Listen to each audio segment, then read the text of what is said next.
I'm watching the rise. And I wouldn't say I'm shocked cause I'm hardly surprised. This one's for the ride. This one's for who knew I'd make it, just needed some time. This one's for my wife. Could have left 1,000 times. Hey, what's up, everyone? My name is Randy Kaye, and I'm the host of the Caught Up podcast. Today we have Tony Gilio, founder of Operation Player Assist. Tony's a former college and pro baseball player, longtime youth coach, and a proud dad of 2 Division I athletes. He spent years in the fundraising world and now uses that experience to help athletes and families handle the rising costs of travel ball. We will get into what's broken in the youth sports system, how Operation Player Assist is stepping in to help, and why access and opportunity matter more than ever. Tony, it's always great to see you. Thanks for taking the time to catch up. Thank you for having me. I really appreciate it. Hey, you're welcome. What's going on? Where are you at these days? Currently in Georgia. My daughter plays at Kennesaw this weekend, Thursday, Friday, Saturday before Easter. So I'm out here a little bit early to catch that series. Nice. Are you going to be able to stay the whole time, or are you heading off to watch your son? No, I'll be there the whole time. I spent about 3 weeks up in Virginia watching him. He had a long home series up in DC. So I stayed there for a bit. But, since it's Alexis's senior year, her last year, I'm dedicating the rest of the time with her. Very cool. Yeah, let's talk about that a little bit. I kind of mentioned to you before we got on that I'm super interested in, your first of all, like I said in the intro, you played baseball, and I read also that your wife, Michelle, played softball at Michigan State and at Loyola in Chicago, right? Yep. So pretty good genes to start with. And, but I'm super interested in like how you guys took your experiences and kind of, started to kind of like mold your athletes, your daughter and your son, how you molded them and what the process looked like for you guys as they got older. And you decided that, D1 softball and D1 baseball were something that was a goal of theirs, and how you guys helped them reach those goals. Yeah. And I go in reverse. When we didn't decide that for them, I think inevitably they had decided it on their own.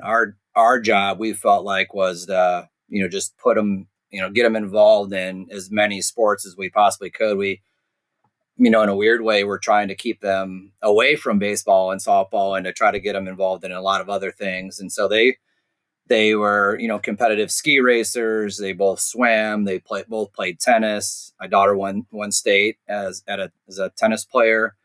They both played basketball. I mean, we just had them involved in everything. And, there was really, right around maybe 11 years old where we just started saying, all right, you're both playing 6 sports each, or whatever the number was. And it was like, now is the time to start weaning it off, not because, we don't want you to play, but the time commitment was just way too much for all of us. And then obviously the financial commitment was way too much. And so, they asked good questions for their age. They're like, well, how do we pick? How do we pick which ones to keep playing? Because of course, when they're that young, if they're winning and they have success or they're getting a trophy, they think that that's their sport, right? And so all we just coached them on was, what sport do you love to practice? Because if you don't love practicing, then you're never going to be really good at that sport. And if you dread going to practice, then, that's not your sport. So that's kind of how they decided to start weaning themselves off of certain things. I think we probably weaned them off of ski just because it was the hardest of financial and time commitments. That was the first thing that we pulled them off of. And then the rest, they made the decisions on their own and inevitably, landed on baseball and softball. Very cool. And yeah, I mean, I think any good parent's going to kind of like let them put everything out there, kind of a sampler, right? They're going to go out and you're going to put them in different things, see what they're good at, see where they can build some confidence. But then ultimately, more so what I meant is like at the end of the day, you have to find a way to support them and guide them. And once they decided it was baseball and softball, like what did that look like for them as far as, time commitment to practicing, time commitment to training, getting better and stronger? What did that look like, especially in the high school years is what I'm interested in. Yeah. Again, just kind of getting them to realize that, they had to dedicate that time. the landscape of baseball and softball has just done nothing but get more and more difficult and more competitive. And so really instilling them, especially, I think to your point, 8th grade, I think we probably started my son, a bit more of strength training and, speed, strength and conditioning, where we were probably a year later with Alexis. But, making sure that was probably 3, to 4 times a week, week in and week out. And that was just something that they did. And then, we're in a cold weather, we're in Colorado, so we're a cold weather climate area. And so getting outdoors and fielding was always the most difficult thing for us. We were lucky enough to have, we had a house that we rented for a bit that, we put in our own, I think 37-foot cage in the basement.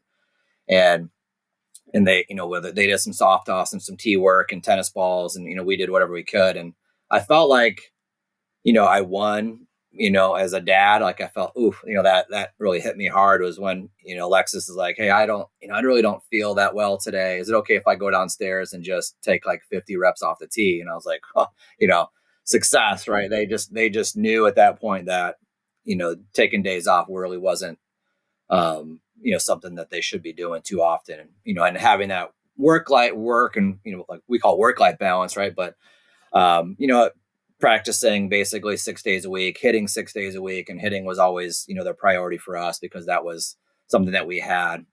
We moved out of that house, and then the house that we are currently in, we've been in for the last 8 years, has, 2 tunnels in it, a batting cage. So we built a house, and, each have their own pitching machine. So they never had an excuse. It was like, hey, you have a 17-second commute downstairs to go hit.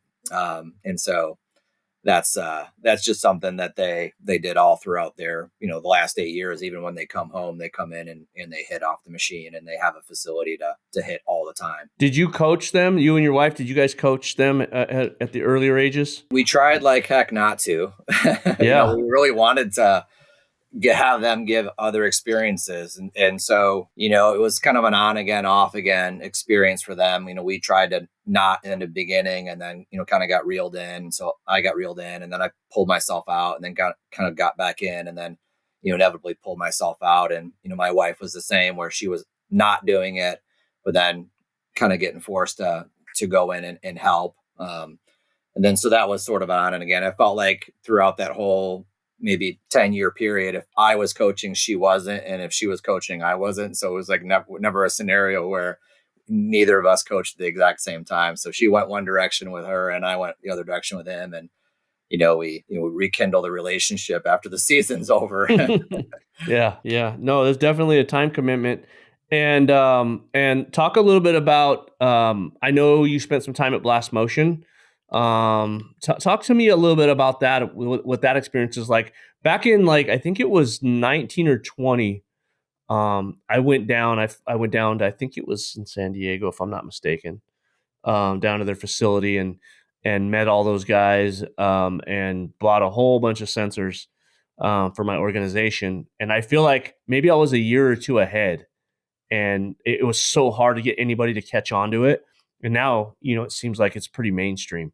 Talk about your time there, what you learned. Is there anything that you implemented at home in your tunnels with your kids? Did they use it? Did they like it? Talk about that for me. Yeah, I mean, going back to the repetition part of it, when I was working as player development for a organization in Colorado, and talking to a lot of the ex-pro guys, regardless of whatever level they made, from major league guys all the way down to to me, who barely scratched the surface of it.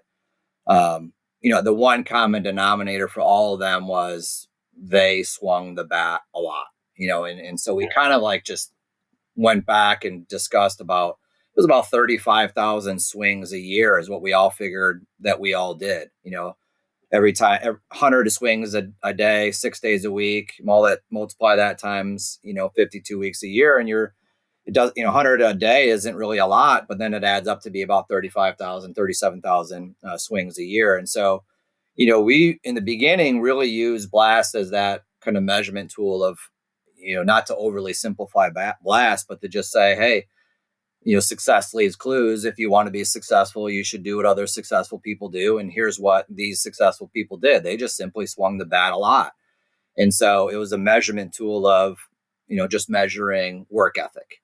And we knew that over the course of time, work ethic will allow them to be, pretty good players, regardless of metrics, right? You're just pulling athleticism out of them. And so that's really what we use a lot of it for. And then from there, more so with my son and my daughter, of like just really trying to increase power metrics of bat speed and rotation and making sure they were using their body correctly. Yeah. So and for me at the time, I was there for about 3.5 years. It was great for me to be able to travel and see my kids and coach if I wanted to coach. And, obviously, if I was in Arizona and Arizona wasn't my territory, but if I was and I met you and, we could kind of have a business / personal relationship. And it really allowed me to kind of walk to walk and talk to talk when it came to working for Blast. So it was a great time in my life to have a job like that. What do you miss most about when you did coach? What did you like about it? And I'm asking that because I literally had my nephew over last night. He wanted to. He's getting into baseball. He's 9 years old, and I almost texted you and said, "Hey, man, like I don't even know what size of bat this kid should be using, or anything." But my brother-in-law is a basketball coach here locally for one of the high schools. And he came to watch and he's like, dude, I don't want nothing to do with it. Like, I actually don't even want him to play basketball. I want him to play something else. I don't want to coach him. So when you were talking about that, it kind of brought that up. And so I was wondering, like, what did you enjoy though about coaching your own kid? And then what did you not enjoy about it? I still enjoy working with them, and I think it's kind of the greatest compliment when they'll be like, even if I'm in Louisiana, at Tech, and, a daughter texts me and say, hey, can you meet me up at the cage? Can you throw to me? I got some time from 2 to 3 o'clock. Like that obviously is, heart melts right there. Yeah. It's awesome, right? You feel great. So you enjoy the just the time with them, but it also allows you to have, not physical coaching moments, but life coaching moments and the mental side of the game kind of coaching moments that I think really is valuable, right? Is not just X's and O's, but situation, whether it be situational hitting or counts. I always kind of break it up between hitting and swinging. Swinging is the mechanical part of it. Hitting is the important part of it, of learning tells and pitchers tipping certain pitches and all the things that go into being a great hitter, where they're defending you. What I didn't like about it was the emotion of it, right? Is you're still their dad, right? And when they're not in a great mood or you're not in a great mood, it's really hard to to control your emotion and to sometimes just learn to walk away or to let things go and know that because you're the dad right now is not the time for you to really get on them. You kind of got to strike when the iron's cold and not hot with them, right? So that's the difficulty in coaching your kids, is the emotional part of it. Who was easier to coach? Alexis. Really? And why is that, you think? Much more level-headed and grounded when she was younger, just emotionally more mature. My son was a late bloomer physically, and then, probably because of that emotionally. I mean, he entered high school at 4.8. Like he ended up taking a gap year in between 8th grade and freshman year just because he was so behind. And he's a late birthday, he's an August birthday, so it made sense anyway. He would have started college at 17, so it kind of just made sense to just wait a year anyway. But, he grew 13 or 14 inches and gained 100 pounds in the 4 years that he was in high school. I mean, just a totally different. He went from a little boy to a man in that 4-year period. So, once he developed, then it was a lot easier for him, and, the maturity was there. But before that, yeah, it was tough. Like he was such a good athlete, but he just never really had any of the strength. And so, he had to do everything so much better than everyone else. And I think it kind of pissed him off because of it, but it made him a better, long run, it made him a better player, Yeah. It for sure did. Cause he had, I looked him up. He's a big kid. He's a big kid. Big enough now. Yeah. There's no limit. Yeah, for sure. Get over that 6 foot mark and yeah, no, it's good. Talk to me. We were talking a little bit about the Chinese farmer parable. Explain that to me. Yeah. And so, I mean, in this whole roller coaster of emotion, I had to talk about emotion of playing sports and, should I be on this team or should I play on that team? Should I play in Colorado? Should I go to Arizona? Like my daughter's done all that. You're on this team, you're on that team. Am I on the right team? Coaching emotional stuff. And I saw this, Tom Brady talk about it. And I think it was, what's it called? The Man in the Arena. And it just resonated with me. I literally videoed it on my phone and I've sent it to countless people. But the idea is, there's a, Chinese farmer villager that, has a horse, and one day the horse takes off, it escapes his yard, his farm, and the villagers come. They're like, I'm so sorry. Like, it's, that's terrible. And he says, well, maybe. And then the next day comes and that horse comes back, and he comes back with 10 other horses. And they're like, oh, and all the villagers come over and they're like, oh, this is the greatest thing. You're so lucky. It's amazing. You're so lucky. You're so lucky. And he says, well, maybe. And then his son is in the field and he's working with one of those new horses and he's trying to tame him. And when he's trying to tame him, the horse bucks him off and he breaks his leg. And then the villagers come over. I'm so sorry. I can't believe this is the worst thing ever. And he says, maybe. And so a couple days go by, son's got a broken leg, and then a war breaks out. And then the soldiers come and they're drafting all the young men. And then they come to his house and they say, hey, we can't draft your son because he has a broken leg. And so then the villagers come over and they say, hey, I can't. You're so lucky that your son doesn't get to go. And he says, well, maybe.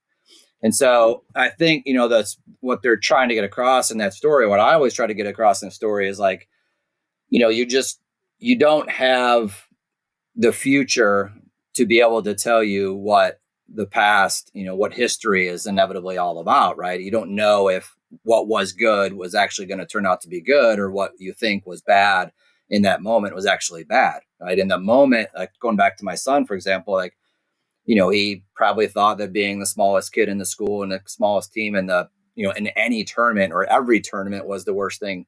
But the reality is, he just didn't have, the future to be able to forecast the fact that has made him into be a really good player.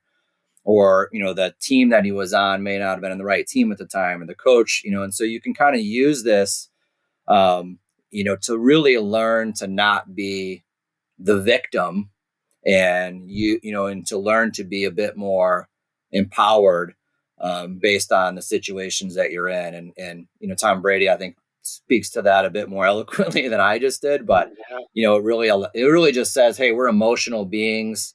We get caught up in the moment, way too much, in the present, and we don't really factor in the future or the history lesson of the past. Yeah, that's a really interesting story. It reminds me of do you know who Jocko Willink is? Yes. Yeah, I follow him. Yeah, where every time someone comes and tells him something, whether it's good or bad, he just says good. Good. And then I've used that one too. Have you used that one too? Oh, yeah, same thing. Yeah. It reminds me of that, because you never know like what good is going to come of it. And it's funny too, because my wife and I were talking about we're doing a lot of these different things now. She's, we're home alone here. And so she's buying like, hey, I've got this vitamin coming first. We're going to try this vitamin. And this one's supposed to be for stress. And one of the things she always says to me is when something bad is happening, or when I should be under a stressful situation, I really don't I don't worry. I don't worry about anything. I'm not concerned. I'm not overly anxious about things. I just kind of all right, I'll deal with that. So it kind of reminds me of that. How did Tom Brady use that? What was his take on it at the end of the day?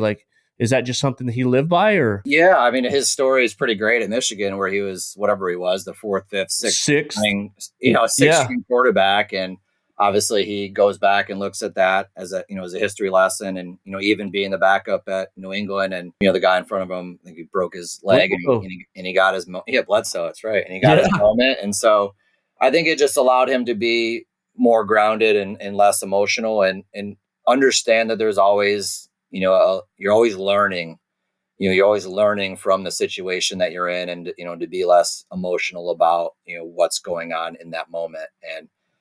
And we say things like, don't let your highs get too high or your lows get too low. And I think that's, really that's the lesson behind this, is just, kind of be present and be where your feet are, and things will play out, and um, you'll end up being where you probably should be when it's all said and done. That's good stuff. Let's talk about Operation Player Assist. Talk about how you guys started, what sparked your decision to develop this platform. Yeah, I have a history in fundraising. Is kind of where this started, and I got out of fundraising for, just because I didn't believe in the company that I was working for and where their motive and motivations, should be versus where they were.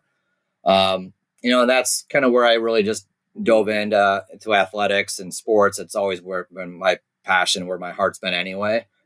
Um, I used to run home from my previous job and do lessons. I had 60 lessons a week, and that's, when you're in that moment, you're like, well, it's probably what I should be doing anyway. And so I got out of, that company and worked for Blast and did lessons and coached and player development and did all those things. And it was kind of in my happy space. And, not until when I started coaching again, a kind of a real high level team, did I really realize how, financially impactful it was to, again, especially in a cold weather state, you have to travel.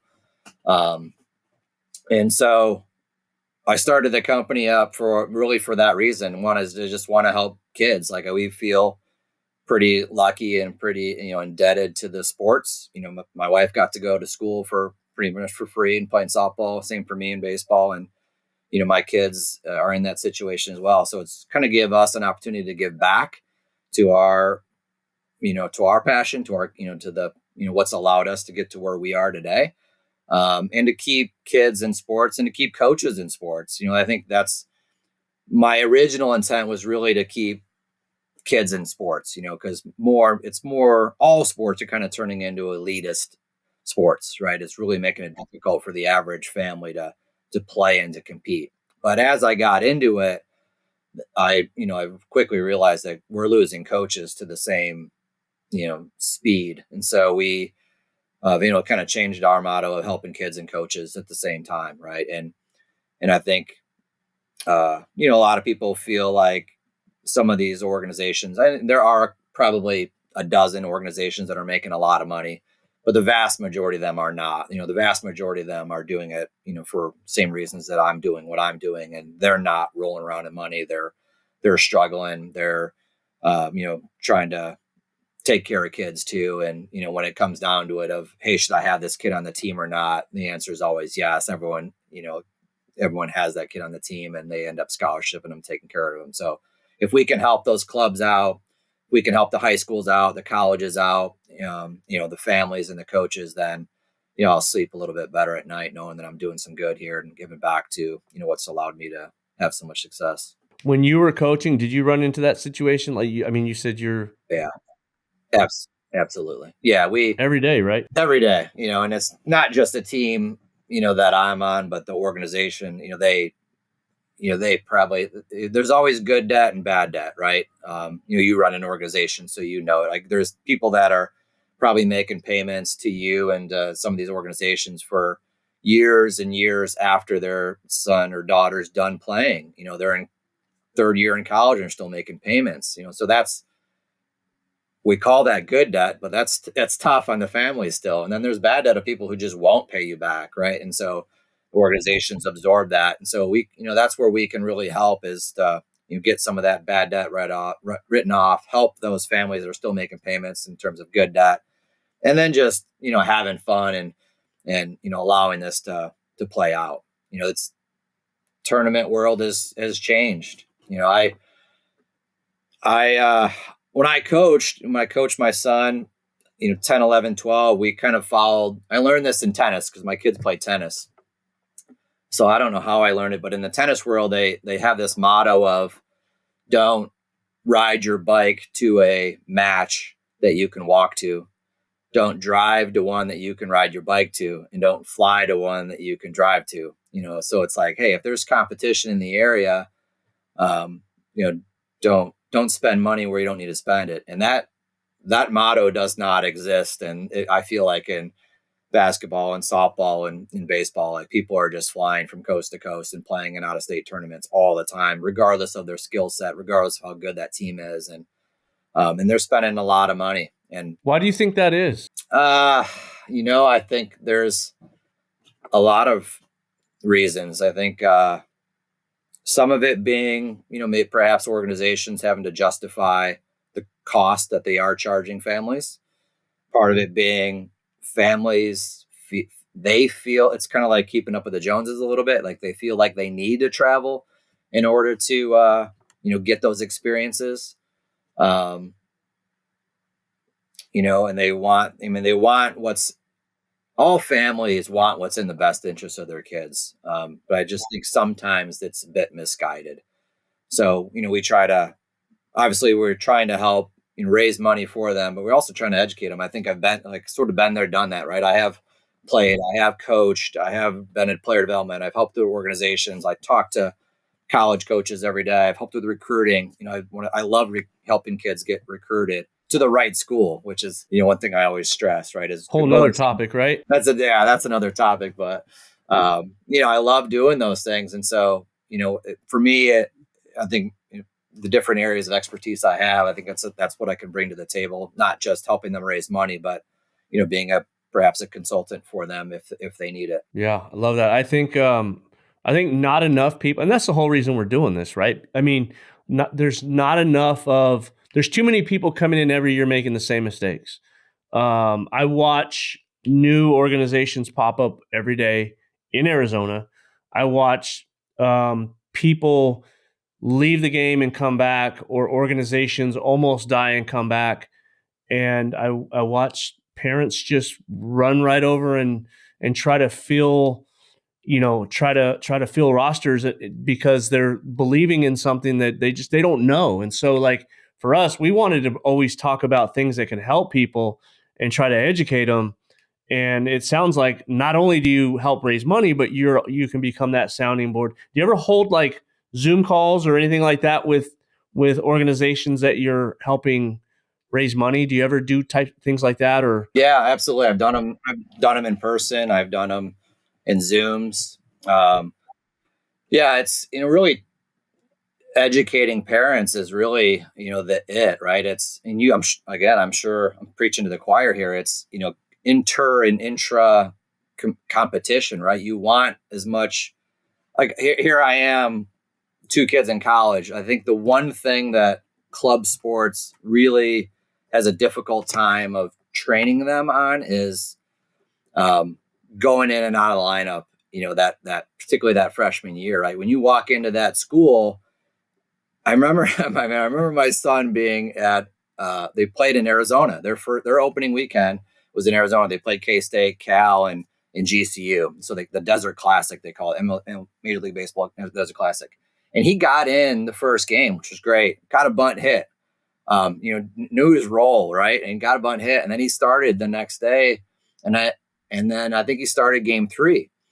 And then in game 3, he went 0 for, looked ugly, right? And then got pulled, came out of the lineup. And it was the first time in my life where after the game, when we were talking to him, that I saw like kind of fear and panic of like, oh crap, I might not be back in that lineup again. And it might be weeks. And that right there is the hardest thing to replicate in the club world, because parents want their kid to play every single inning of every single game. And that's kind of where I think as an outsider, I can come in and say, no, that's not what you want. You want 20 kids on a highly competitive rogue team where they got to fight and claw to play shortstop or second base every day. They got to fight and claw to be in the lineup every day. And if they go 0 for 7, they do need to get pulled out, because that's what reality is going to look like for them if they go and play in college. And not enough parents, I think, realize that in that moment, right? It kind of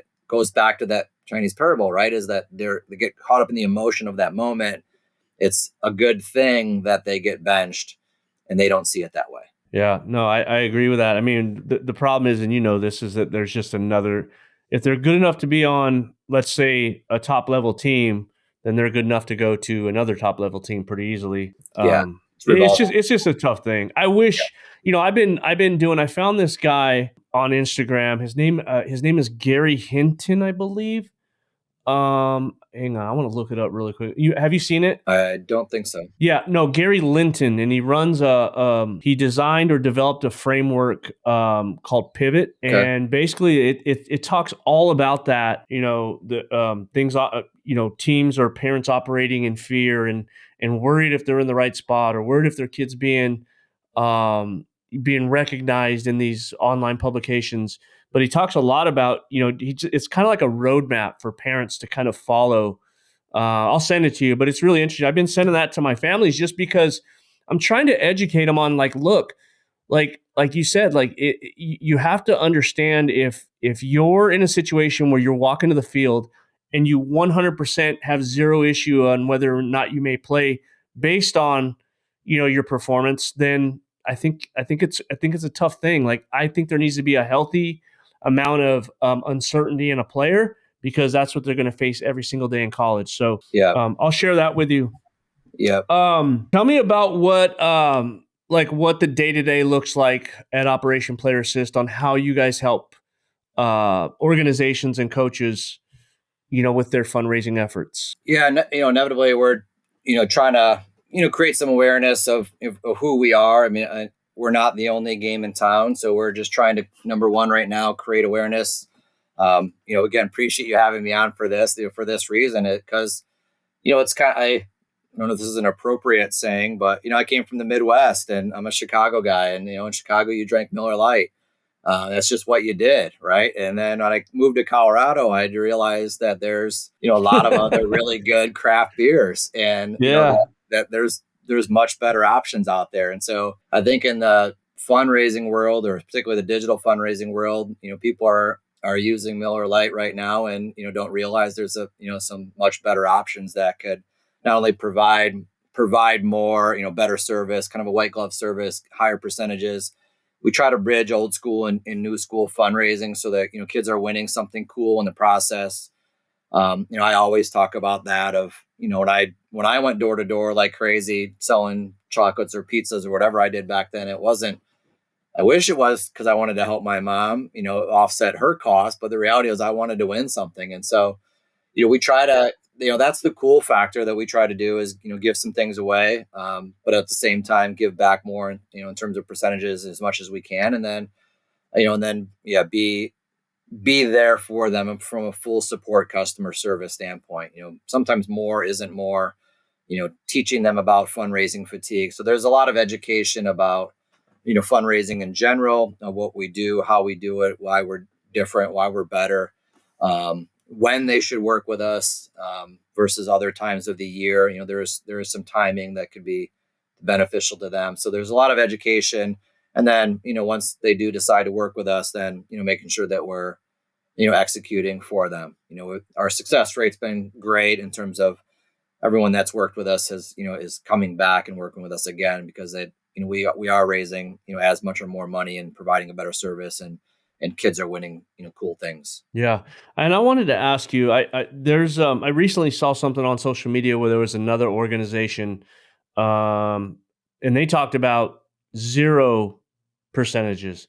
Like, there's nothing's free. I know that. You know that. So for, like, the average person, explain to me how you think that's working. Like, is that a tip system? Is it is it like, how does that work? Yeah, they're probably, and I don't know that what they're doing exactly, but they're probably making money off of like credit card services, because inevitably there's always a cost, right? Like we, yeah. And so we just try to be upfront and transparent on it, from our standpoint. There's no hiding behind anything.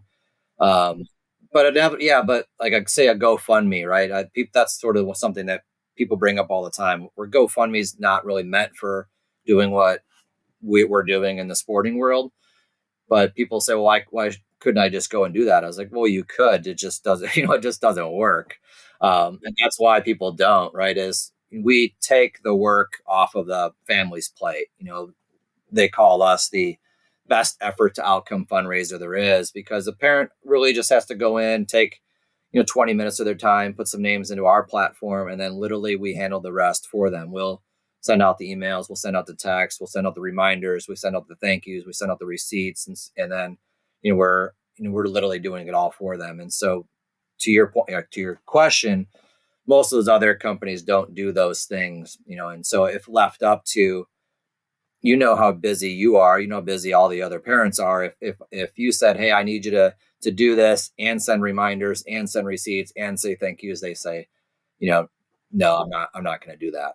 Or the message that goes out is just, I throw my daughter under the bus all the time, or she did that, where she sent me a text and said, hey, my coach is making me do this. You don't have to do it if you don't want to. And I'm like, all right, that's the most uninspiring thing in the world. Why would I do that? Why would I donate? And so we also help with, crafting the message that makes sense for what it is that they're trying to raise money for. Because raising money, fundraising is sales, right? Yeah. Yeah. And so that's your background. That's what you did for numerous other companies. Yep. And so you're just applying all that and then putting it towards something that, is meaningful to you. Give me an example of other ways that you guys help outside of like that maybe people wouldn't realize. Like, how else does Operation Player Assist help families? Yeah, I think it's going back to the sort of the consulting part of it, right? We're trying to, and so far we're only hiring people that are, been in that seat as well. They're coaches, they're ex-coaches, they're ex-college players or professional players. They run player development organizations. They've worked in the sporting arena to some capacity. And so, you can't teach what you don't know, and you can't lead where you won't go. And so, it's by that premise that we're only hiring those types of people. People want to work with people they know and trust. So we're, hiring trustworthy people, and we're hiring people that, are or have been in your shoes. So there's a bit of empathy of like, yeah, I get it. That's why we were scaling back the number of sports our kids were playing. We went paycheck to paycheck. We were on, credit card payments. It's expensive to travel and to play all these different sports. And, inevitably that's why we, weaned them off what they were playing, and we know why they had to choose. So yeah, when I work with families that have 3 kids, mom and dad were athletic, and all 3 of their kids are athletes, and they're playing at least 2 sports each. I know that pretty much one of their parents' income is going to sports only. Like 100% of their income is going to sports. It's insane to think that way. And I say the other thing that we're doing is I don't think, especially in the club side of things, that the club owner says, well, I'm getting my money, I'm getting paid, I don't need to do something like that. Well, yes, you do, right?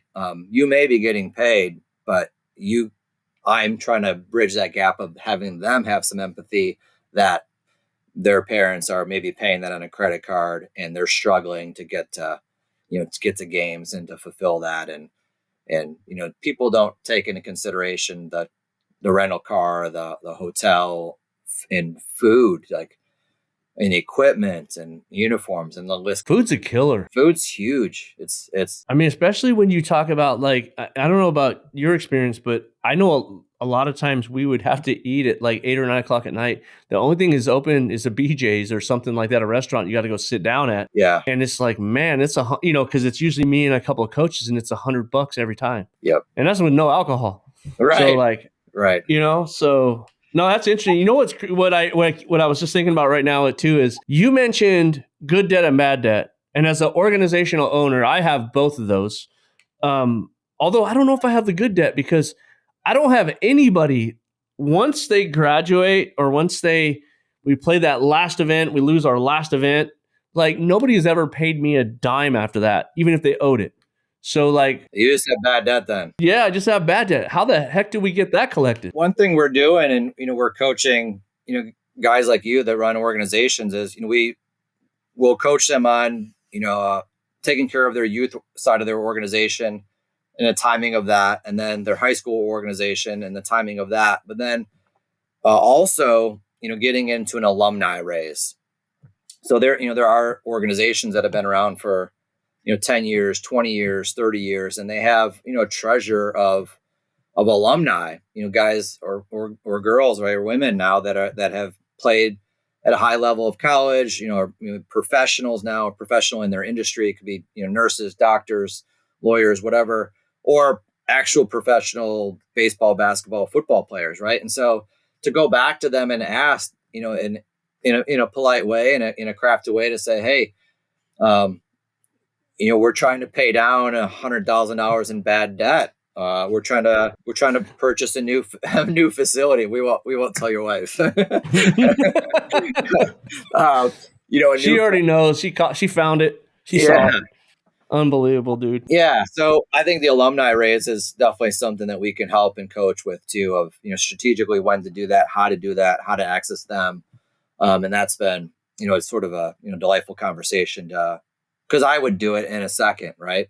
And I have done it, whether it be my college or my high school, or, I didn't play, club sports just weren't a thing back then. But, if the club that my kids played on came to us, or came to my daughter in 5 years, I know she would in a second. I know hopefully my son graduates with a great degree at Georgetown, and we'll have the money to, to take care of not only some Georgetown athletics, but also his club that he played for. I know he would do it. That is awesome. I never even thought about that. There's quite a few that I could try to tap into, but yeah, no, I never, one of the things for me on as a business owner, I'll tell you that it's always been hard for me is collecting money. I am just terrible at it. Like, I was a machine shop owner for a long time. Was really good at the machining side and networking, and I think my communication skills are okay, but like when it comes to like, hey, pay this invoice, I'm terrible, man. And that's why now I've got somebody else doing it. So, interesting. Okay. What's the future over there at Operation Player Assist? Like, where are you guys going? We want to figure out ways to give back more. And one of the things that we've been talking a lot about lately is, obviously we need to start making, some money, have more transactions to be able to accomplish this and to do this. But, we're always going to give back as much as we can from a percentage standpoint. We're always going to give, those prizes in that moment, right? To incentivize it. Inevitably turns into a math equation, right? As the more incentives we have in that moment, the more they participate, the more money we raise. And that obviously helps everyone out. But then those are cool, by the way. That's cool that you do that. But then on the back end, how cool would it be to, at year's end, have, 4 tickets to a World Series game or a Super Bowl game, or, get some, younger softball players to Oklahoma City for the, College World Series, to be able to bank some money, to put anyone, that participated or a top team.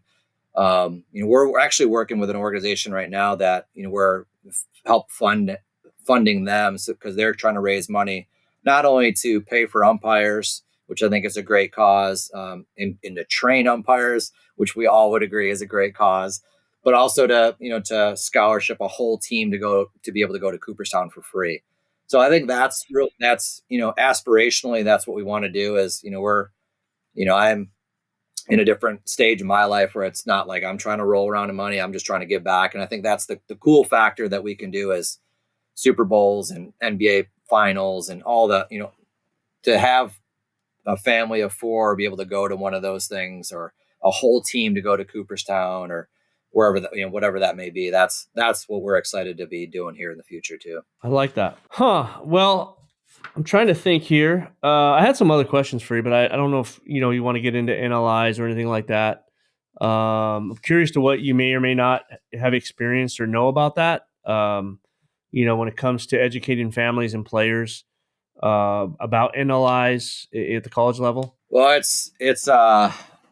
it's changing, right? I think the hardest thing is it's changing, and it's changing fast, particularly with the new scholarship.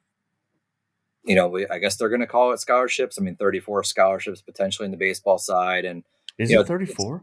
Well, that's what they're attempting to do, which not many people or not many schools are going to be able to afford. The reality is it's coming in to be, they'll never call it this, but they're basically just paying them as an employee. They'll never do that because that's a line that they just probably can't cross with benefits and insurances and all the other things. But they're basically saying, hey, we're going to give you X amount of dollars to come and play here. So whether that money comes from, I meant NILs, by the way, board of directors. I mean, yeah, the actual name, image, likeness is its original intent. It's just not what it is. They're not. There is some of that, right? By some, whether it be a local ice cream place, or Smoothie King. I mean, there's all types of little stuff that happens, but the guy or the girl that's going to Nebraska or Texas Tech, as a couple examples, that's not an NIL deal. That's like, hey, we're going to pay you a lot of money to come here and try to win a championship. It's a different animal. Yeah. In your opinion on it, it's good or not good? Oh, it's both.